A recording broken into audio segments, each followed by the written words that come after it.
So I'd have to say that probably my least successful um, video that I've done recently has been one on figure investments and sort of advice on if you are interested in investing in figures. So it's my channel, so why not revisit that and see if I do any better this time. So this time I'm going to talk about sort of the things I learned in collecting high-end figures. And there's four things that I'm going to bring up this time that I think could be helpful to people who are interested. Um, the first is I'll start with the biggest problem I have, and the reason that eventually I may have to just cease collecting these or do something about it, which may include selling a lot of the figures. The problem is space, and I have a good amount of space, but these figures can take up a ton of space. And I'll give you an example, because as large as some of these figures are, the boxes are going to be significantly larger. And for an investment figure or something that you figure that someday you might want to sell for whatever reason, you're going to want to keep the box, and you're going to want to keep the box in as good a condition as possible. So the figure that I have here, this is Mado King, Super Grand Zort, and this was an expensive figure. This was really expensive. I can't remember what I paid, but it was in the $300 or $400 range. And this is also one of the most disappointing figures I've ever bought. It's an all plastic figure. I don't know what it's selling for now, but it's got a lot of engineering on it, including fully articulated fingers. But man, but the point is even if this figure were absolutely the greatest thing I'd ever collected, this is the box it came in. And this isn't a box. This is a suitcase. It is absolutely massive. And so I keep this in the basement in an area along with all the boxes. And so I've shown a whole ton of about a dozen so far Mezco figures. And Mezco, unfortunately, their boxes aren't this big, not at all, but they're big. For a 6 or 7 inch figure, those boxes are quite large. And I appreciate figure makers. They really are proud of their product. But when you sit there and you treat every figure as the cornerstone of a person's collection, it becomes a real problem with the storage space of all these boxes. So that is really, it's not even so much about budgeting. It's the space that all of this takes up. The second issue I'm going to talk about is sort of a psychological issue. I don't consider myself as having any kind of clinical OCD, but I do get a little pathological about damage to the figures, and you have to kind of recognize whether you are that type of person. So right here we have Dark Side, and it's a gorgeous figure. And it's made out of polystone. It's really amazing, and I love the fact that it's the classic Dark Side. So this is I don't know, pewter or something. It is metallic, and the figure is heavy. So I had it sitting there one day, and I was reaching across, bumped it, and I put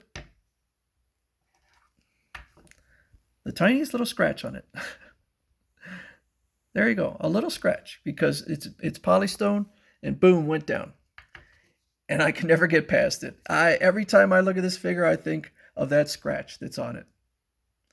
And so this is one of the rare figures that I actually did damage. But you sometimes have to recognize whether if you have OCD and you're trying to keep all your high-end figures and in an absolute pristine condition, that can be psychologically a bit of a problem. So you need to be careful about that.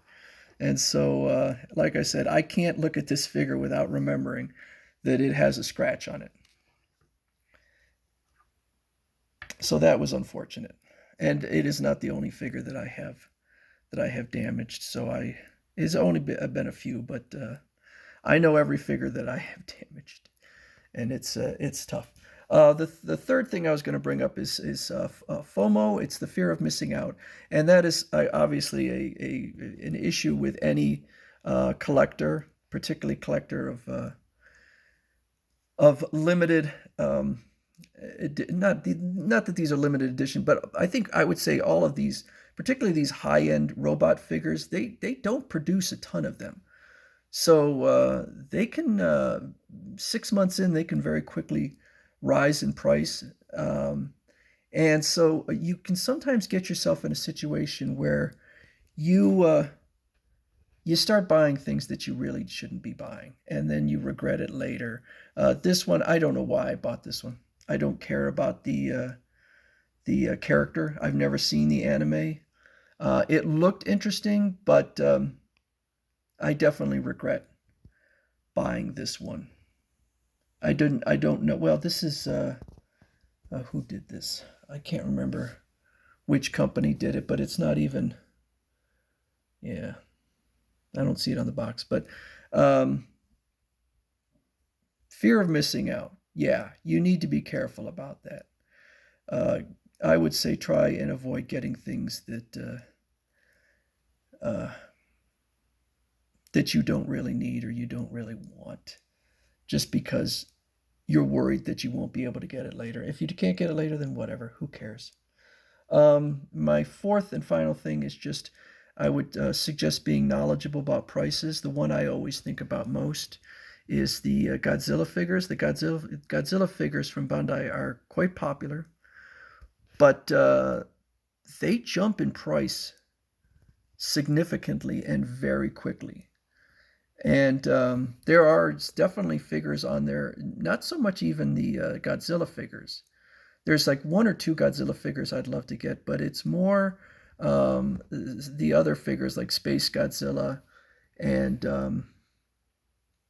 Destroya. I would love those, but those are selling for like $300-400 when they probably came out at about $80 to $120, something like that. But if you're someone who really isn't very knowledgeable and you go on Amazon, and I've seen tons of Amazon reviews on there where people say this was not worth the price, but I don't know what price they paid. They might have paid the original $80, or they might have paid $200. And if you pay $200, yeah, you're probably going to be quite disappointed because it's not a $200 figure. It's not a $300 figure. So Bandai has their website, and you can go out there and research it. But definitely, if you're buying an older figure, and you have to be very careful about that. Once you get into third party are generally going to start raising the price if it's no longer available through any kind of regular means. And you have to be very careful because you could find yourself rather disappointed. That's why I generally only buy new figures when they come out, or I will monitor the prices over time. And then you can kind of become knowledgeable about what is a price going to do. If a price, sometimes you can tell that a price, when it's released, when it's originally released, is going to be the best price you're going to get. And sometimes you can see that certain figures will actually drop over time. And you can kind of estimate, what is it going to hit? What's it probably going to hit as the best price? Because if you get the best price, well, then you got more money to buy more figures.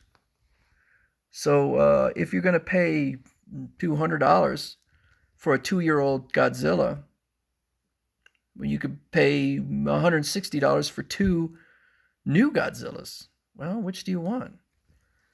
I would say go get the new Godzillas. And any of these figures can shoot up in price. I've seen in particular like the Gundam figures can really jump up in price significantly. So you have to be very careful and pay attention to things like what is the material used, what is the size of the figure. These people would go out there and they get the Godzilla figures. They say it's very small. Well, it states on there. It says it's 6.7 inches. or 6.9 or whatever it is. And then they look at it and they say, well, it's very small. Yeah, if you're paying a third party price and you're paying a couple $100, and then you get a 6-7 inch figure, and you're like, wait a second. Well, that's why you got to do some research to be knowledgeable about what you're getting. Um, in this case, I think it did say die cast, and I think there's like there's some pins here and there, and that's one of the things you have to be careful of, because you can have figures that say die cast, and the die cast is so minimal that you can't even detect it, or I think like the uh, the screws in the hand there, you could see some screws in the hands there, and I think it may have said die cast, and it's like, okay, yeah, it has die cast, but come on, really? So those are my 4 pieces of advice for anyone considering getting into high-end figure collecting.